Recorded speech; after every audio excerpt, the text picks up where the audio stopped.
వాడారు. వాడేసి దాని ట్రైలర్ మొత్తం జనమంతా వదిలేశారు. చెత్తంతా వెళ్ళిపోయింది ఆ పదం. లూడో ప్లేస్లో ఆడా వచ్చేసింది. అది కూడా లుంగి ఎత్తు పట్టుకుని మాట అంటాడు. అయితే దాన్ని ప్రెస్ మీట్లో సినిమా రిపోర్టర్లు చాలా ప్రతిఘటించారండి. సినిమా రిపోర్టర్లు చాలా ప్రతిఘటించారు. కిరణ్ అబ్బవరాన్ని ఆయన ఆర్టీవీ సీనియర్ జర్నలిస్ట్ ఆయన రవిచంద్ర గారు ఆయన డైరెక్ట్గానే ట్రిగర్ చేశారు. కిరణ్ అబ్బవరం నీ మీద గౌరవం ఉంది, నువ్వు కష్టపడుతున్నావు, ఎదుగు, తప్పేం లేదు. కానీ నువ్వు అన్న ఆ పదం ఏదైతే ఉందో లూడో ఆడదాం రారా అంటే నువ్వు ఇంకో డావాడేదో వాడేవే, ఆ పదాన్ని నీ ఇంట్లో నీ ఫ్యామిలీ ముందు వాడగలవా అని అడిగాడు. అడిగితే కిరణ్ అబ్బవరం అంటాడు, లేదండి ఈ సినిమాలో పెట్టట్లేదండి, సెన్సార్ కట్ అయిపోద్ది, ఇది ఓన్లీ ట్రైలర్లో మాత్రమే పెడతా. అంటే ఇందాక నేను చెప్పాను, గుడి ముందు మర్డర్ చేస్తాడు, రక్తం మొత్తాన్ని బయటకు అడుగుతాడు, గుడి లోపలికి వెళ్ళి దేవుడికి దండం పెట్టుకుని పవిత్రుని అయిపోయాను అంటాడు. అంటే గుడి మెట్టుకు అవతల, గుడి గుమ్మానికి లోపల, గుమ్మానికి బయట అన్నట్టు. కిరణ్ అబ్బవరం కూడా అదే డైలాగ్ చెప్పాడు, ఇది పబ్లిసిటీ కోసమేనండి అని. అంటే ఏంది దరిద్రం. ఆ రోజు ఆయన రవిచంద్ర సినిమా జర్నలిస్టు, ఆయన సీనియర్ జర్నలిస్ట్, ఆయన చాలా సీరియస్గా ఆర్గ్యుమెంట్ చేశాడు కిరణ్ అబ్బవరంతో.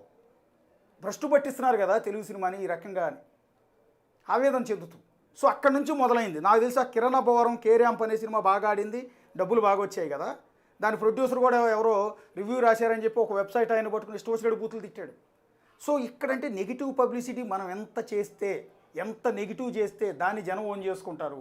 ఈ సినిమాకి అన్ని డబ్బులు వస్తాయి, అన్ని టికెట్లు ఫిల్ అవుతాయి, ఈ సినిమా బాగా నడుస్తుందనే ఒక దిక్కుమాలిన దరిద్రపు నీచ నికృష్టమైన ఐడియా ఇది. అవుట్డేటెడ్ ఐడియా, ఒక దరిద్రమైన ఐడియా.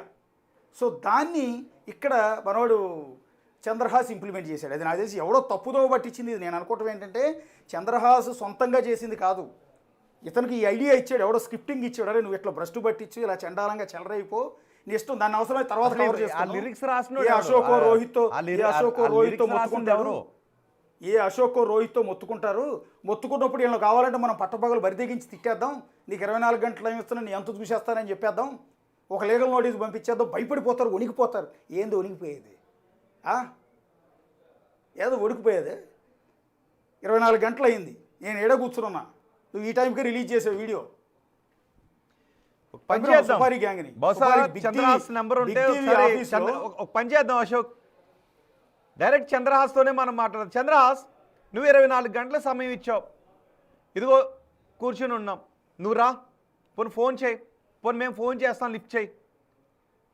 నువ్వు ఏ విధంగా రెండు క్వశ్చన్స్ అడుగుతాం, నువ్వు రెండిటికి నీళ్లు నమ్మలకుండా ఆన్సర్ చెప్పగలవా? అవకాశం కూడా నీకేస్తాం. ఏదో లీగల్ దగ్గరికి వెళ్తున్నాను, వాళ్ళ దగ్గరికి వెళ్తున్నాను, 24 గంటల సమయం ఇస్తున్నాను అని అన్నావు కదా. కాదు, నీకే కాల్ చేస్తాం, తీసి మాట్లాడతావా? సార్ ఒకసారి పీసీఆర్ ఒకసారి ట్రై చేయండి కుదిరితే. అండ్ బహుశా చంద్రహాస్ నీకు నిజంగా కనుక నీకు బాధ కలుగుంటే, నువ్వు అన్న దాంట్లో తప్పు లేదు అని అనుకుంటే ఇవన్నీ నీకు కాల్ చేస్తా, మాట్లాడు. రెండు క్వశ్చన్స్కి ఆన్సర్ చేయి, చూద్దాం. నువ్వు ఫోన్ కాల్ ఆన్సర్ చేయకుండా ఉన్నా, ఫోన్ కాల్స్ తప్పించుకునే ప్రయత్నం చేసినా నీకు మనసులో తప్పు అనే భావన ఉంది అని. సో ఒకసారి మేము ఆ ప్రయత్నం చేద్దాం. ఓకే అశోక్. నేనేమంటానంటే ఇక్కడ నువ్వు వణికిస్తే వణికిపోతారా? తప్పు చేసింది నువ్వు కదా, తప్పు చేసింది అతను. బూతులు మాట్లాడి పబ్లిక్గా ఇవాళ ఎంటైర్ సొసైటీలో నాకు తెలిసినంత వరకు రోహిత్ ఒక ఆశ్చర్యకరమైన ఘటన ఏంటంటే ఏ ఇష్యూ రైజ్ అవునాయి సొసైటీలో. ఈవెన్ శివాజీ గారు మొన్న చేసిన కామెంట్స్ ఉన్నాయి, ఆడవాళ్ళ దుస్తుల మీద ఆయన చేసిన కామెంట్స్.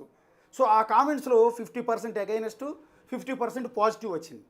పాజిటివ్గా సమర్థించేవాళ్ళు కొంతమంది, వ్యతిరేకించే కొంతమంది. సహజంగా ఏ ఇష్యూలో అయినా ఉంటారు, అది మంచి అయినా చెడు అయినా, ఏ ఇష్యూలో అయినా సగం మంది సపోర్ట్ చేస్తారు, సగం మంది వ్యతిరేకిస్తారు, లేదా 60-40 అయినా ఉంటుంది కనీసం. కానీ 99.9, ఆ 0.1% కూడా ఉందో లేదో నాకు తెలియదు, ఇంత ఎత్తున ఒక ఇష్యూ పైన ఇంత నెగిటివ్గా, అంటే ఎంటైర్ అతను చేసిన దాన్ని తప్పు పడుతూ ఒకే తాటి మీద ఎంటైర్ సొసైటీ ఉంది అంటే నిజంగా ఆశ్చర్యం. ఈ మధ్యకాలంలో ఏ ఇష్యూలో ఇంతలా లేదు. ఇక్కడ ఒక ఇష్యూ రైజ్ చేసిన వ్యక్తి కులం తీస్తారు, ప్రాంతం తీస్తారు, పార్టీ తీస్తారు, ఏదో రకరకాలుగా చేస్తారు. కానీ చంద్రహాస్ చేసిన ఈ ఇష్యూలో ఈ బూతు పాటని ఎవరు క్షమించట్ల. కులాలకు అతీతంగా, మతాలకు అతీతంగా, ప్రాంతాలకు అతీతంగా ఏ ఒక్కరూ క్షమించట్ల. ప్రతి ఒక్కళ్ళు తప్పు పడుతున్నారు. ఎందుకు అంటే ప్రతి ఒక్కళ్ళు ఓన్ చేసుకుంటున్నారు. అరే ఏంద్రా, ఎక్కడికి పోతున్నాం మనం, ఏంటి భాష, ఇంత నీచమైన భాష, ఈ దరిద్రాన్ని, ఈ చెత్త సంస్కృతిని తీసుకొచ్చి మా భుజాలను రుద్దితే మా పిల్లల జనరేషన్ పరిస్థితి ఏందిరా, నిన్ను ఇన్స్పిరేషన్గా తీసుకుంటారు, నిన్ను కరెక్టే కదా. ప్రవచనకర్తగా నా అది పిల్లల్ని విన్న తర్వాత తీసుకుని రేపు నా పిల్లలు రేపు ఇదే మాట ఆ మాట్లాడితే చిన్న మేము చిన్న ఎక్కడ పిల్లలకి అర్థం కాదు, తట్టుకోగలుగుతాం? దాని మీనింగ్ ఏంటో అర్థం కాదు.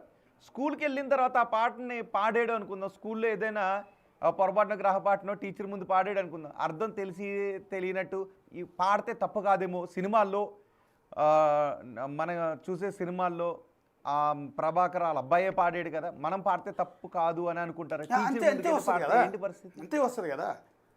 నేనేమంటానంటే ఇక్కడ చంద్రహాస్ని కెరీర్ నాశనం చేయాలనో, చంద్రహాస్ని సినిమా నడవకూడదని మనం ఎక్కడ అనుకోకూడదు. ఎందుకంటే ఆ సినిమాకి ప్రొడ్యూసర్ బోర్డు అంత డబ్బులు పెడతాడండి, డైరెక్టర్ కథ రాసుకుని పాపం వీళ్ళందరిని ఒప్పించి చెప్పులు అరిగేలా తిరిగి అతను మొత్తం రెడీ చేసి సినిమా షూటింగ్ అంతా చేస్తాడండి. ఇతను ఓన్లీ ఇతని రోల్లో, హీరో రోల్లో ఇతను వెళ్ళి చేసి వచ్చి ఉంటాడు. సో ఇంతవరకు బోల్డ్ అంతమంది దాదాపు ఒక 400-500 మంది పనిచేస్తారు. అశోక్ చంద్రహాస్కి రింగ్ అవుతుంది, తను ఫోన్ తీస్తే మాట్లాడదాం.